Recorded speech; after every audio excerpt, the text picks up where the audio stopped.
اعوذ باللہ من الشیطان الرجیم بسم اللہ الرحمن الرحیم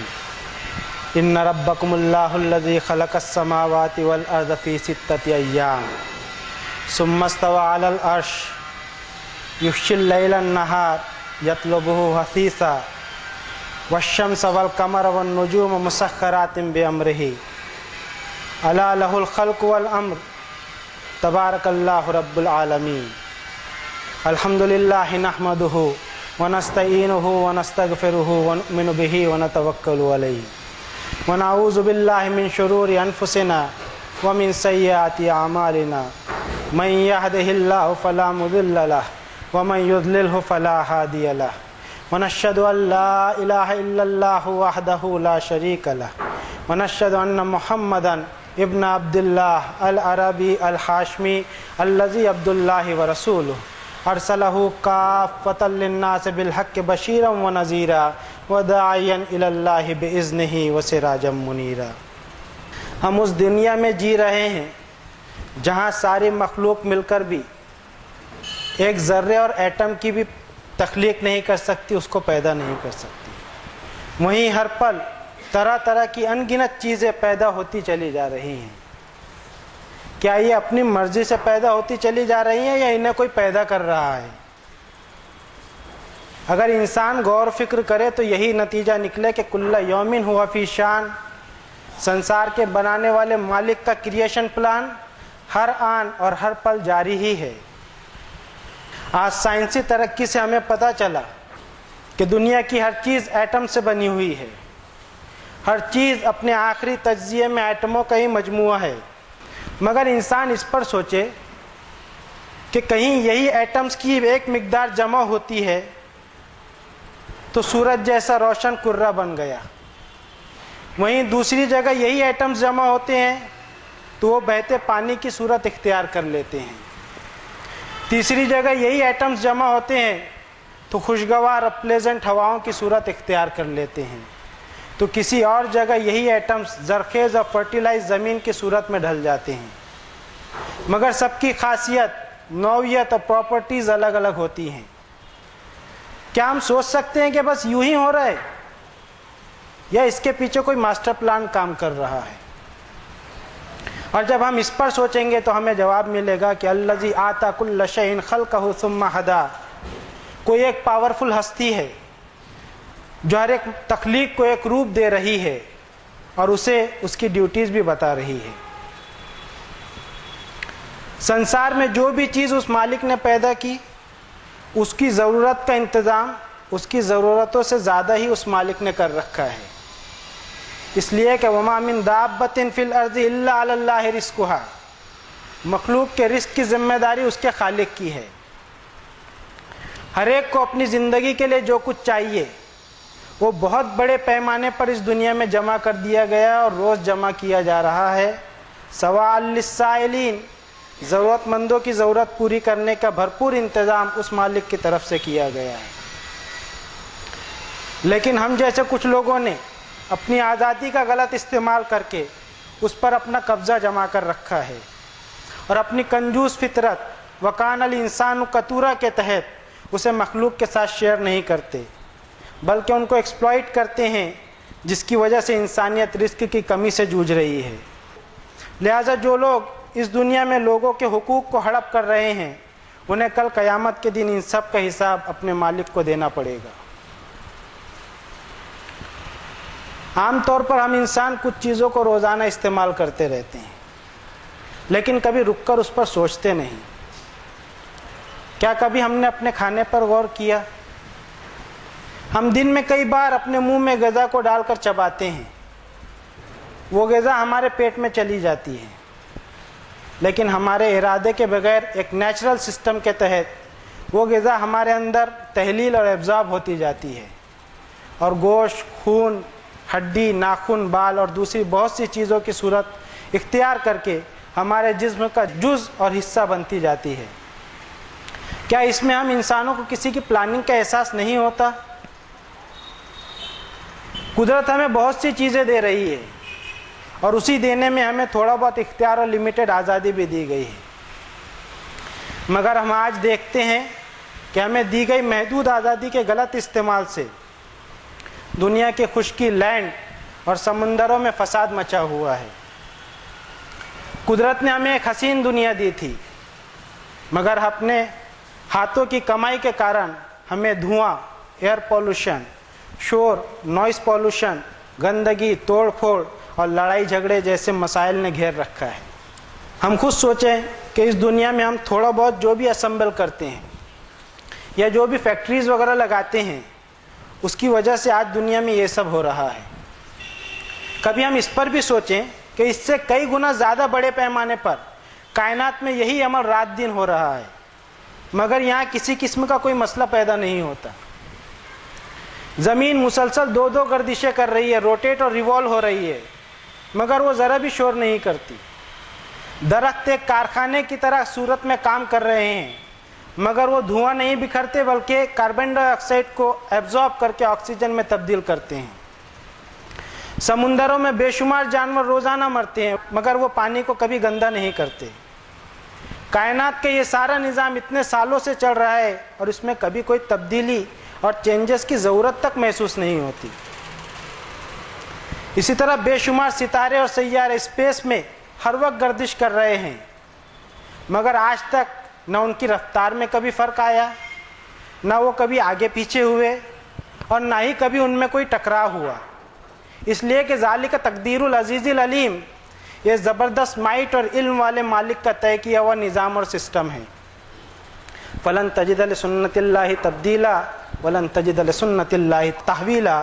جس کے نظام اور سسٹم میں نہ کبھی کوئی تبدیلی ہوتی ہے اور نہ ہی کوئی ڈیویشن ہوتا ہے۔ اگر کوئی ہم سے آ کر کہے کہ میں نے مٹی کو بولتے ہوئے سنا اور مٹی کو چلتے ہوئے دیکھا، تو ہم میں سے ہر ایک کو یہ خواہش ہوگی کہ ہم اس مٹی کو دیکھیں تو، لیکن مٹی سے ہی بنے ہم انسان کبھی اس پر دھیان نہیں دیتے کہ مٹی سے ہی ہم انسانوں کی تخلیق کی ابتدا ہوئی۔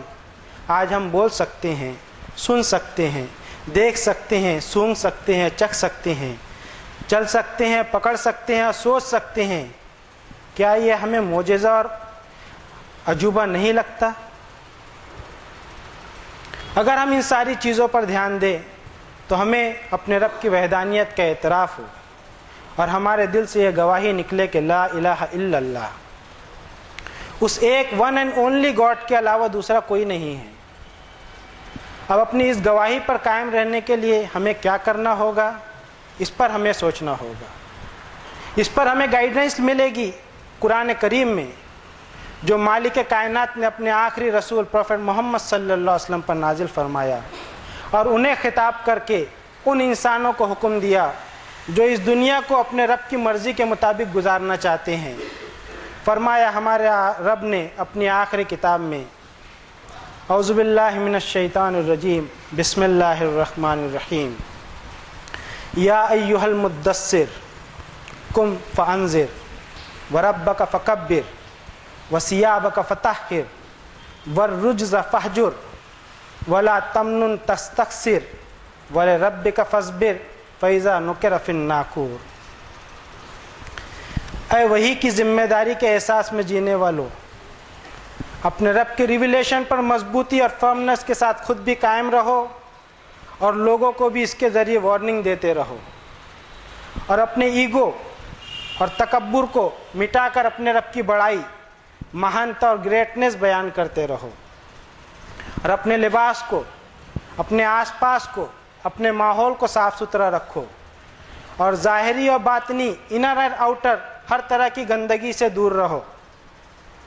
اور زیادہ واپس لینے کی غرض سے کسی پر احسان مت کرو، اور اپنے رب کے لیے ہی صبر کرتے رہو اس وقت تک جب آخری بیل بجا دی جائے گی۔ ہم میں سے جو شخص ایک ذمہ دار زندگی گزارنا چاہتا ہے، اسے اپنی اس گواہی پر جو اس نے لا الہ الا اللہ کہہ کر دی ہے، اس پر مضبوطی سے قائم رہنا ہوگا۔ اس میں کسی قسم کی ملاوٹ نہیں کرنی ہوگی، کیونکہ الا للہ الدین الخالص، اللہ کے یہاں شرک سے پاک خالص دین، سنسیئر اینڈ کانشیس لائف ہی ایکسیپٹ ہوگی۔ لہٰذا ہمیں چاہیے کہ ہم مونوتھیزم اور توحید پر ہمیشہ قائم رہیں، اور اپنے قول و عمل سے دوسروں کو بھی اسی توحید کی طرف لانے کی کوشش کرتے رہیں، اور کرپٹ وے آف لائف سے خود کو بھی بچانے کی فکر کرتے رہیں اور اپنے اہل کو بھی، اس لیے کہ اس کا انجام ہمیشہ کے نقصان اور فار ایور لاس کی صورت میں نکلے گا۔ توحید کو قائم کرنے کے بعد سب سے پہلے ہمیں اپنی انا، اپنے ایگو اور اپنے تکبر کو چھوڑنا ہوگا، کیونکہ ہمارے رب کو کسی کا تکبر، کسی کا گھمنڈ پسند نہیں۔ لہذا اپنی محدودیت اور لمیٹیشنز کو محسوس کرتے ہوئے اپنے لامحدود اور لمٹ لیس مالک کی مہانتا اور بڑائی بیان ہو۔ اللہ اکبر، اللہ اکبر، اللہ اکبر، لا الہ الا اللہ، اللہ اکبر، اللہ اکبر، وللہ الحمد۔ پھر اگلی دو آیتوں میں ہم سے کہا جا رہا ہے وَثِيَابَكَ فَطَهِّرْ وَالرُّجْزَ فَاهْجُرْ، اپنے کپڑوں اور اپنے ماحول کو صاف ستھرا رکھو اور ہر قسم کی گندگی اور ناپاکی سے دور رہو۔ یہ صرف کپڑے کی صاف ستھرا رکھنے کی بات نہیں ہے، بلکہ ایک انسان خود کی صفائی کے ساتھ ساتھ اپنے اطراف کو، اپنے ماحول کو بھی صاف ستھرا رکھنے کی کوشش کرے۔ ماحول کو صاف ستھرا رکھنے کی ذمہ داری خاص طور پر مومنوں پر ڈالی گئی، لیکن آج ہمارے محلوں میں ہی سب سے زیادہ صفائی کی کمی دکھائی دیتی ہے۔ ہم میں سے ہر ایک دھیان دے ان چھوٹی چھوٹی باتوں پر۔ مثلاً اگر ہم گاڑی میں سفر کر رہے ہیں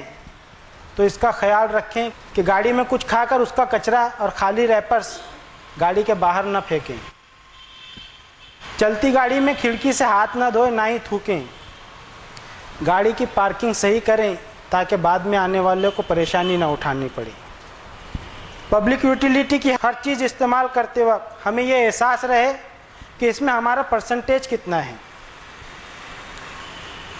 اگر پبلک پلیس کو ہم استعمال کرتے وقت اس کا خیال نہیں رکھیں گے تو یہ دوسروں کو حق دبانے میں شمار ہوگا۔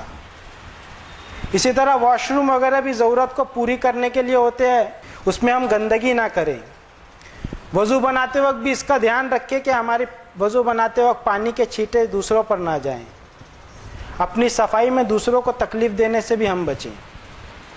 اور اپنے رب کے اس فرمان کو ہمیشہ یاد رکھیں کہ واللہ یحب المطہرین، بے شک پاک صاف رہنے والوں کو اللہ پسند کرتا ہے۔ اسی طرح ظاہری اور آؤٹر گندگی کے ساتھ ساتھ آدمی باطنی اور انر گندگی سے بھی دور رہے، جس کی صفائی کے لیے اللہ تعالیٰ مسلسل اپنے نبیوں اور رسولوں کو اپوائنٹ کر کے ان پر اپنے ریویلیشنز بھیجتا رہا۔ اللہ کے رسولوں نے باطن کی سب سے بڑی گندگی کو سب سے پہلے پوائنٹ آؤٹ کیا کہ لا تعبدون الا اللہ۔ آدمی اس گندگی سے سب سے پہلے خود کو بچانے کی کوشش کرے۔ اور آج اپنے آپ کو مومن بولنے والے ہم وہ لوگ ہیں جو من اتخذ الہہ ہوا کے چکر میں پھنس کر اپنی خواہشوں اور ڈیزائرز کے غلام بنے ہوئے ہیں۔ بظاہر تو ہم میں سے ہر ایک بڑا صاف دکھائی دیتا ہے، لیکن ایسا لگتا ہے کہ باطن میں شرک بھرا ہوا ہے۔ اور اگر ایسا ہے تو مالک کائنات نے اپنی آخری کتاب میں فرمایا کہ انما المشرکون نجس، یقیناً شرک کرنے والے ہمارے رب کے نزدیک سب سے زیادہ نجس ہیں، ان کی سوچ انتہائی ناپاک ہے، کیونکہ ما قدر اللہ حق کا قدر ہی، انہوں نے اللہ کی وہ قدر ہی نہیں کی جیسے کرنی چاہیے تھی۔ بے شک اپنے مالک کی ناقدری اور ناشکری کر کے ہم اپنا ہی نقصان کریں گے۔ ان تکفروا انتم ومن فی الارض جميعا فإن اللہ لغنی حمید، ہماری ناقدری اور ناشکری سے اس کی شان میں کچھ کمی نہیں آنے والی، وہ اپنے آپ میں مکمل، غنی، سیلف سفیشینٹ اور حمید ہے۔ اس کے علاوہ اپنے باطن کو اور انر کو صاف رکھنے کے لیے طرح طرح کے گمان اور گیس وقت سے بھی ہمیں بچنا ہوگا۔ دوسروں کے معاملوں کو جاننے کی جستجو میں ہم کو نہیں رہنا ہوگا، کسی کی غیبت ہمیں نہیں کرنی ہوگی، کسی کے بارے میں برے کمنٹس بھی پاس نہیں کرنے ہوں گے، کسی کا مذاق بھی نہیں بنانا ہوگا، کسی کے تعلق سے کینہ، کپٹ، حسد جیسے جذبات بھی اپنے اندر پنپنے نہیں دینے ہوں گے۔ بے شک ان سب چیزوں میں مزہ تو بہت آتا ہے، اور یہ سب دل لبانے والے اٹریکشنز ہیں، کھینچے چلے جاتے ہیں ہم ان کی طرف، لیکن کبھی ہم یہ سوال بھی اپنے آپ سے پوچھیں کہ اگر خدا نخواستہ اللہ ہمیں ایسا بنا دیتا، اور جس طرح ہم کسی کی کمزوری، کسی کے رنگ روپ، کسی کی شکل پر آج ہنس رہے ہیں، ویسے ہی دوسرے لوگ اگر ہم پر ہنستے تو ہمیں کیسا لگتا ہے؟ ایسا کر کے ہمیں کچھ وقتی خوشی تو مل جاتی ہے، لیکن یہ خوشی ہمیں کب تک خوش رکھ سکیں گی؟ بہرحال ایک نہ ایک دن تو ہمیں موت کی وادی سے گزر کر اپنے مالک کے سامنے حاضر ہونا ہی ہے، اور وہاں رب تعالیٰ ہم سے پوچھ لیں کہ میں نے تجھے اچھی شکل و صورت اس لیے نہیں دی تھی کہ تو میری دوسری مخلوق کا مذاق اڑائے۔ بظاہر تو اس پر ہنستا تھا، لیکن تو نے میری تخلیق کردہ چیز کا مذاق بنایا۔ اگر رب تعالیٰ ایسا سوال ہم سے کر لے تو کیا ہم اپنے رب کو جواب دے پائیں گے؟ آگے ہمارے رب نے فرمایا کہ وَلَا تَمْنُن تَسْتَكْثِرْ وَلِرَبِّكَ فَاصْبِرْ، اور زیادہ واپس لینے کی غرض سے کسی پر احسان مت کیا کرو، اور اپنے رب کے لیے ہی صبر کرتے رہو۔ اپنے آپ پر اپنے رب کے احسانوں کو یاد کرتے ہوئے اس پر شکر ادا کرتے رہیں ہم، اور جو بھی نعمت ہمیں ہمارے رب نے عطا کی ہیں اس میں ہم دوسروں کا بھی خیال رکھیں، اس لیے کہ اپنے مومن بندوں کی ایک خاصیت رب تعالیٰ نے اپنی آخری کتاب میں یہ فرمایا کہ وَفِي أَمْوَالِهِمْ حَقٌّ لِلسَّائِلِ وَالْمَحْرُومِ، انہیں معلوم ہوتا ہے کہ ان کی بلانگنگس، ان کے پوزیشنس میں اوروں کا بھی شیئر ہے، اور انہیں اپنے رب کا یہ حکم بھی معلوم ہوتا ہے کہ وہ احسن کما احسن اللہ الیک، لہٰذا وہ خود پر اللہ کے احسان کو محسوس کرتے ہوئے دوسروں کے ساتھ بھی حسن سلوک اور احسان کے ساتھ میں پیش آتے ہیں، اور کسی سے زیادہ لینے کی غرض سے اس پر احسان نہیں کرتے، بلکہ اپنے رب کو راضی کرنے کے لیے سارے کام کرتے ہیں، اور اس کے لیے انہیں جو طاقت اور اسٹرینگ کی ضرورت پڑتی ہے اسے وہ استعینوا بالصبر والصلاح، صبر اور پریئر کے ذریعے حاصل کرتے ہیں۔ وما صبرک الا باللہ، اور ان کا صبر بھی لوگوں کی خاطر، اپنے من کی خوشی کی خاطر، اپنے سیٹسفیکشن کی خاطر اور بزدلی کی خاطر نہ ہو کر صرف اور صرف اپنے رب کی خاطر ہی ہوتا ہے، اور ان کی آخری سانس تک ہوتا ہے۔ اب ہمیں چاہیے کہ ایماندارانہ اپروچ کے ساتھ ہم آخرت کے رخ پر اپنی زندگی کو موڑتے رہیں، اس کے لیے کوششیں اور جد و جہد بھی کرتے رہیں۔ کسی کی کوششوں کو ہمارا رب ویسٹ نہیں جانے دیتا، شرط یہ ہے کہ ہماری ایفرٹس میں ایمانداری ہو، خلوص ہو، نیت کی صفائی ہو، اس لیے کہ وَأَن لَيْسَ لِلْإِنسَانِ إِلَّا مَا سَعَىٰ وَأَنَّ سَعْيَهُ سَوْفَ يُرَىٰ ثُمَّ يُجْزَاهُ الْجَزَاءَ الْأَوْفَىٰ، انسان کو وہی کچھ ملے گا جس کے لیے اس نے کوشش اور محنت کی ہوگی، اور بے شک اس کی کوشش اور محنت کو بھی جانچا اور پرکھا جائے گا، پھر اسے پورا پیمنٹ دے دیا جائے گا۔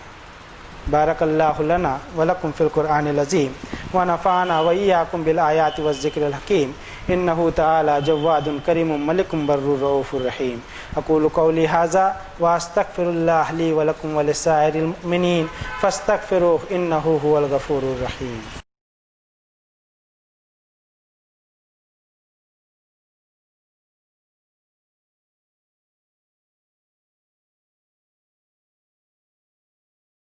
الحمد